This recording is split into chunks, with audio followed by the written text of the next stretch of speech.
What's going on? Play Game here, back with another Epic 7 video, and today we're going over the update for January 20th, 2022 in Epic 7. Here we go, starting off with the new Guardian Kazran. So they have been teasing him for a while. We'll be able to equip him as a Guardian. And so it looks like he attacks all enemies by distorting time, dispels 2 debuffs from all allies, so he cleanses and it gives everybody an attack buff for 2 turns. He also increases the CR of your team by 30%. Damage dealt increases proportional to the total attack of the party and max health, I'm assuming, of the boss. I think that's probably what that says. We get the skill animation there. It looks pretty cool. So cleanse, attack buff, pretty nice skill animation at least. It's been a while since they did anything with the Guardian, so something with Kazran is much needed. I mean, hopefully they update every other Guardian. I know there's like a level 2 or enhancement that you can do. You can see that button there. They never did anything with that. But moving on, you'll be able to pick him up in Chapter 2 Rengar World Episode 1 Epilogue. After clearing the mechanical tower stage for the first time. So I think this is retroactive. So I think if you've already cleared it, we should be good. If not, we probably have to go back in and run it one more time. We're also getting 3 new exclusive equipments right away, my girl ML Khawana. Hopefully it's something good. We haven't seen these, so hopefully it's something. Okay. 5-star Tenebria is getting an exclusive equipment. It gives her up to 16% effectiveness. And of course, it's like the little toy Khawana. So Dark Explosion has a 75% chance to dispel 1 buff from the target. So a strip when using Dark Explosion, this effect is applied before sleep. Okay, so that's on the S3. So you strip the immunity and then you sleep. So now she has a built-in strip. Before, I guess the only way to have her strip is to run Violin, but it procs, the strip procs after the attack, right? So you really couldn't do anything. Nightmare, wait, no, this is the S2, right? Dark Explosion is the S2, where you push, or is it the S3? I thought Nightmare was the S3. Yeah, Nightmare is the S3. Increases sleep effect chance by Nightmare by 15%.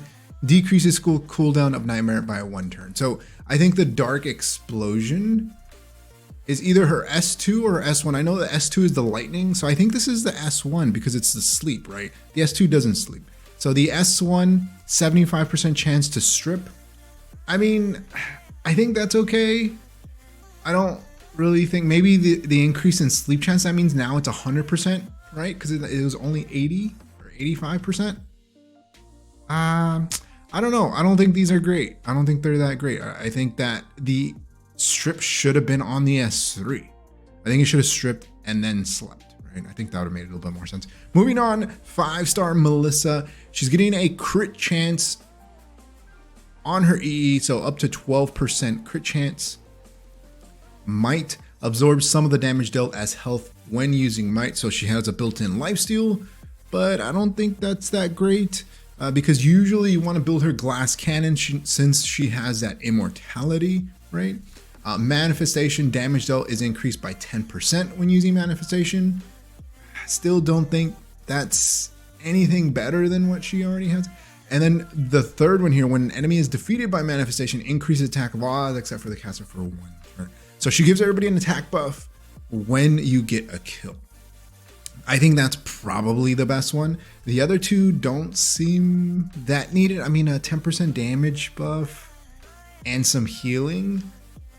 I don't think it's that great. So probably her third one, if you're running Melissa. I mean, now you get crit chance, so you get 12% free crit chance.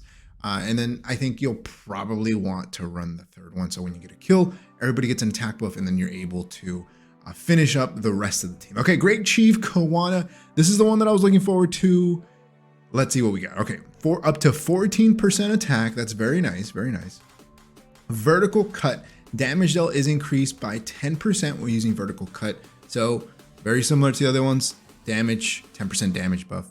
Motivation. So this one is on her S2.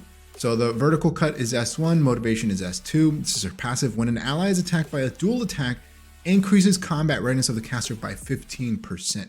Can only be activated once per skill. So when you get dual attacked, she just gets a 15% CR push. I think that's great, but it's only one time. Can only be activated once per skill. I think it's only once. So counter, she gets CR push, which is fine. Great Chief's Devotion, this is her S3. Great Chief's Devotion barrier strength is increased by 20%. So, you know, not game breaking, not what I really hope for, but I mean, it's fine. I think the motivation, it's a free 15% CR push, which is, I'll take it. And she's getting up to 14% attack. I mean, if you want to go with some damage, but I don't think that's probably where you're going to go. I think the motivation is probably best. We're running her in Katie, so the 15% CR push will be fine if we don't get restricted. But if we get slowed, that'll help us out a little bit, right? So that's kind of why this, I don't think is that great if you're running her only in Katie's, which appears to be her main job, right? But let me know what you think in the comment section. So you're going to be able to pick those up from the shop in the Alchemist Steeple.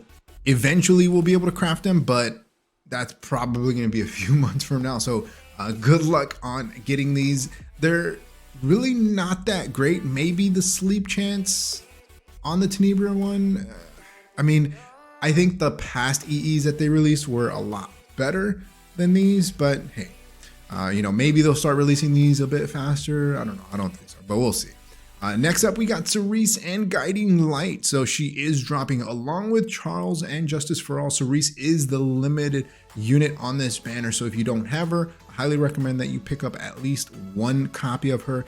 If you can get Guiding Light as well, that's going to be great. So good luck on those summons. If you can't, you can always buy a copy of Guiding Light in the shop, in the powder shop, and then use your bottle of knowledge to max limit break it, because you really want to have at least one copy of it. I know some people have multiple copies. I ended up pulling, I think, a total of 3 or 2. I think I pulled 2 when her banner first came out, and then when she had her second rerun, I just bought one from the shop. I finally was able to recently, maybe a couple months ago, fully max limit break 1 copy, and that took a while.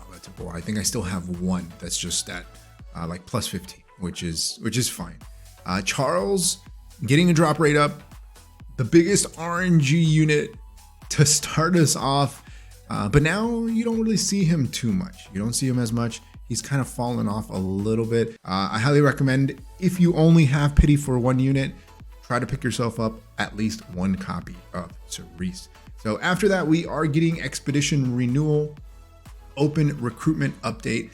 With the Open Recruitment, all heirs on the same server will be able to participate. And this Open Recruitment allows you to, I believe, open up the expeditions for other players outside of your friends and guilds list. So that's something that we have to look forward. So I think level 3, you can host and participate in open recruitment once you achieve at least 350,000 damage. So there is a damage cap, I think. Otherwise, if you don't deal that amount of damage, you can't host or join someone else's expedition. So just kind of keep that in mind. But I think that's fine. I think that if you're okay to do some decent damage, or you're struggling with maybe finishing off a boss, if you're able to deal at, if you're on level 3s, right, if you're able to deal at least that 350k, 150k on the level 2, I think is fine. All right, but that's gonna be it for me. Let me know your thoughts about this week's update. What are you looking forward to? Which exclusive equipment did you think was best? Honestly, they all seem kind of meh, but hey, Khawana is getting an exclusive equipment, so we'll take that. Like always, if you happen to enjoy the video, hit that like button. If you haven't subscribed, hey, think about subscribing. It really helps the channel grow and reach more people like you who like content like this. Like always, thanks for watching, and I'll see you next time. Peace.